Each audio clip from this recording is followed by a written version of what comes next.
تلاش نافرجام امام زمان برای مدیریت جهان. بعضیا ظاهر دشمن رو میبینن، باطنش رو نمیبینن یا توجه نمیکنن. همینایی که اومدن عراق رو اشغال کردن، درست ظاهرش اینه که اومدن نفت رو ببرن، منطقه رو بچاپن. میری یه لایه پشتش میبینی اینا تحلیل دارن، مطلع شدن که بناس در این منطقه اتفاقی بیفته، یک دست الهی بیرون بیاد و ریشه ظلم رو از جهان بکند. تو خودشون این حرفا رو دارن میزنن، اونا اینقدر توجه دارن به قضیه.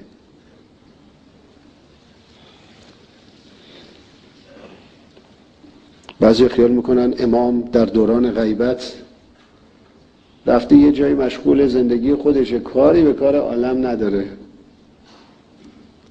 چون اگه کاری به کار عالم نداشت وجودی باقی نمیموند، همه هستی به هم میریخت. امام مدیریت میکند جهان.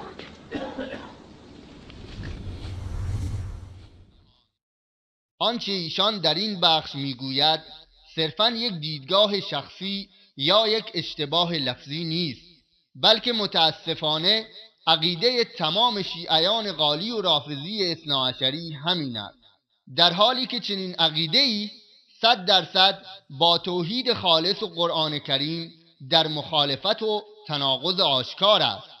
به سخن ایشان توجه فرمایید.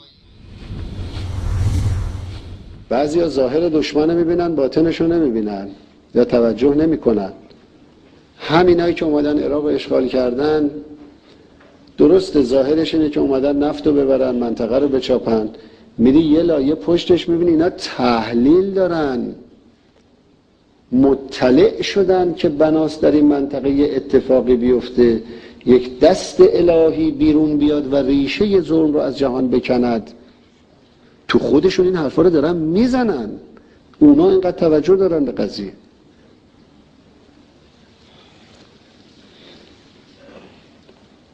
بعضی خیال میکنن امام در دوران غیبت رفته یه جایی مشغول زندگی خودشه، کاری به کار عالم نداره. چون اگه کاری به کار عالم نداشت وجودی باقی نمیموند، همه هستی به هم میریخت. امام مدیریت میکند جهان. مشغول زندگی خودشه، کاری به کار عالم نداره. چون اگه کاری به کار عالم نداشت وجودی باقی نمیموند، همه هستی به هم میریخت. امام مدیریت میکند جهان. این موجود خیالی که حتی طبق خود روایات شیعه هم متولد نشده، اصول کافی جلد 1 صفحه 503 و بر فرض ثبوت ولادتش، او که بیش از 1200 سال است مظلومانه در زندان و تبعید به سر میبرد و مشکل خودش را نمیتواند حل کند و زندگی خودش را نمیتواند مدیریت کند، چگونه جهان را مدیریت میکند؟ و اگر واقعاً به عقیده شما بقای عالم هستی ثمره توجه این امام زمان خیالی است، پس نعوذ بالله کار الله چیست؟ خداوند متعال چه کاری برایش باقی مانده؟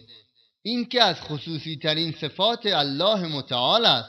کدام انسان عاقل است نداند که فقط الله حی و قیوم، یعنی ذات همیشه زنده و نگهدارنده است که کائنات و هستی را حفظ می کند، چنان که خود می فرماید إن الله يمسك السماوات والأرض أن تزولا ولئن زالتا إن أمسكهما من أحد من بعده إنه كان حليما غفورا.